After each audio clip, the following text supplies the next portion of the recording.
തൃശൂർ പെരുമ്പിലാവിൽ യുവാവിനെ വെട്ടിക്കൊലപ്പെടുത്തി ലഹരി മാഫിയ സംഘങ്ങൾ തമ്മിലുണ്ടായ ഏറ്റുമുട്ടലിലാണ് കൊലപാതകം. വിവരങ്ങളുമായി ലെവിൻ ചേരുന്നു. ലെവിൻ, മറ്റാർക്കെങ്കിലും പരിക്കുണ്ടോ? എന്തൊക്കെയാണ് വിവരങ്ങൾ? അഖില, 8 മണിയോടുകൂടിയാണ് തൃശൂർ കുന്നംകുളം പെരുമ്പിലാവിൽ ഈ ഗുണ്ടാ സംഘങ്ങൾ തമ്മിൽ ഏറ്റുമുട്ടിയത്. മയക്കുമരുന്ന്, ലഹരി മരുന്ന് കേസുകളിൽ പ്രതികളാണ്. നിരവധി ക്രിമിനൽ കേസുകളിൽ പ്രതികൾ ആയിട്ടുള്ള യുവാക്കളുടെ സംഘങ്ങൾ തമ്മിലാണ് ഏറ്റുമുട്ടിയത്. 8 മണിയോടുകൂടി ഈ സുഹൃത്തുക്കളായിട്ടുള്ള മരിച്ച കുത്തൻ എന്ന് വിളിക്കുന്ന അക്ഷയും അതോടൊപ്പം തന്നെ സുഹൃത്തുക്കളായ ലിഷോയ്, ബാദുഷ തുടങ്ങിയവരും കുന്നംകുളത്ത് പെരുമ്പിലാവിൽ ഇവർ സ്ഥിരമായിരിക്കുന്ന സങ്കേതത്തിൽ വെച്ച് തന്നെയാണ് വാക്കുതർക്കമുണ്ടാകുന്നത്.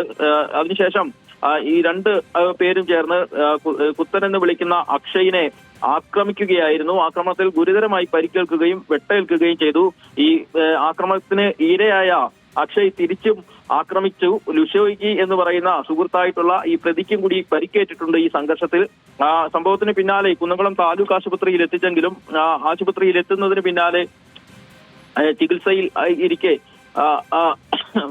ചികിത്സയിലിരിക്കെ അക്ഷയ് മരണപ്പെടുകയാണ് ഉണ്ടായിട്ടുള്ളത്. സംഭവവുമായി ബന്ധപ്പെട്ടുകൊണ്ട് പോലീസിന് കൃത്യമായിട്ടുള്ള വിവരങ്ങൾ ലഭിച്ചിട്ടില്ല. നിരവധി കേസുകളിൽ പ്രതിയായിട്ടുള്ള അക്ഷയും ലിഷോയും ബാദുഷയും തമ്മിൽ സുഹൃത്തുക്കൾ കൂടിയാണ്. അതുകൊണ്ട് ഇവർക്കിടയിൽ എന്ത് സംഭവിച്ചാണ് തർക്കമുണ്ടായതെന്നും സംഘർഷമുണ്ടായതെന്നും അടക്കമുള്ള കാര്യങ്ങൾ പോലീസിന് ഇനിയും കണ്ടെത്തേണ്ടതുണ്ട്. കുന്നംകുളം പോലീസിന്റെ നേതൃത്വത്തിലാണ് കേസുമായി ബന്ധപ്പെട്ടുകൊണ്ട് അന്വേഷണം നടക്കുന്നത്. പരിക്കേറ്റ ലിഷോയാണ് ഇപ്പോൾ ചികിത്സയിൽ അതേ ആശുപത്രിയിൽ തന്നെ പ്രവേശിപ്പിച്ചിരിക്കുന്നത്. അക്ഷയിനെ ആക്രമണത്തിനിരയായി അവിടെ നിന്നും ആശുപത്രിയിൽ എത്തിച്ചെങ്കിലും അധികം വൈകാതെ മരണപ്പെട്ടതായാണ് വിവരങ്ങൾ ലഭിക്കുന്നത്. ഏതായാലും സംഭവത്തിൽ പോലീസ് വിശദമായ അന്വേഷണം നടത്തുകയാണ്. എന്തുകൊണ്ടാണ് ആക്രമിക്കപ്പെട്ടത് അടക്കമുള്ള കാര്യങ്ങളാണ് ഈ ഘട്ടത്തിൽ പോലീസ് അന്വേഷിക്കുന്നത്. മാത്രമല്ല പ്രതികളിൽ ഒരാൾ ബാദുഷ രക്ഷപ്പെടാനുള്ള ഒരു സാഹചര്യം കൂടി കണക്കിലെടുത്തുകൊണ്ട് പോലീസ് വിശദമായ ഒരു അന്വേഷണം നടക്കുന്നുണ്ട്. വിവിധ സ്ഥലങ്ങൾ കേന്ദ്രീകരിച്ചുകൊണ്ടുള്ള ഒരു പരിശോധനകൾ കൂടി ആരംഭിച്ചിട്ടുണ്ട്. നിലവിൽ കുന്നംകുളം താലൂക്ക് ആശുപത്രിയിലാണ് അക്ഷയുടെ മൃതദേഹം ഉള്ളത്. ആശുപത്രിയിൽ എത്തിച്ച് അധിക വൈകുന്നതിന് മുൻപ് തന്നെ ഇയാൾ മരിച്ചതായാണ് ആശുപത്രി വൃത്തങ്ങളിൽ നിന്നും അറിയാൻ സാധിച്ചിട്ടുള്ളത്. ഏത് സംഭവം നടന്നിട്ട് അധിക സമയമായിട്ടില്ല. അതുകൊണ്ട് തന്നെ പോലീസിൽ നിന്നും ഈ ഘട്ടത്തിൽ നമുക്ക് കൂടുതൽ വിവരങ്ങൾ ലഭിക്കുന്നില്ല. ഏതായാലും വിശദമായ അന്വേഷണം തന്നെ നടക്കുമെന്നും ഒളിവിൽ പോയ പ്രതിക്കായി അന്വേഷണം വിപുലപ്പെടുത്തിയതുമായിട്ടാണ് പോലീസ് നമ്മളെ അറിയിച്ചിട്ടുള്ളത്. അഖില, ലെവിൻ, ഇത് ഈ മൂന്ന് പേരും ഒരേ ലഹരി സംഘത്തിൽപ്പെട്ട ആളുകൾ തന്നെയാണോ?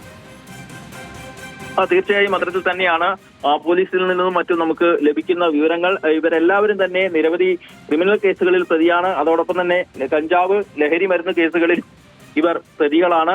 ഈ സുഹൃത്തുക്കൾ കൂടിയാണ് ഇവരെല്ലാവരും തന്നെ എന്നുള്ളതും പോലീസിൽ നിന്ന് അറിയാൻ സാധിച്ചിട്ടുണ്ട്.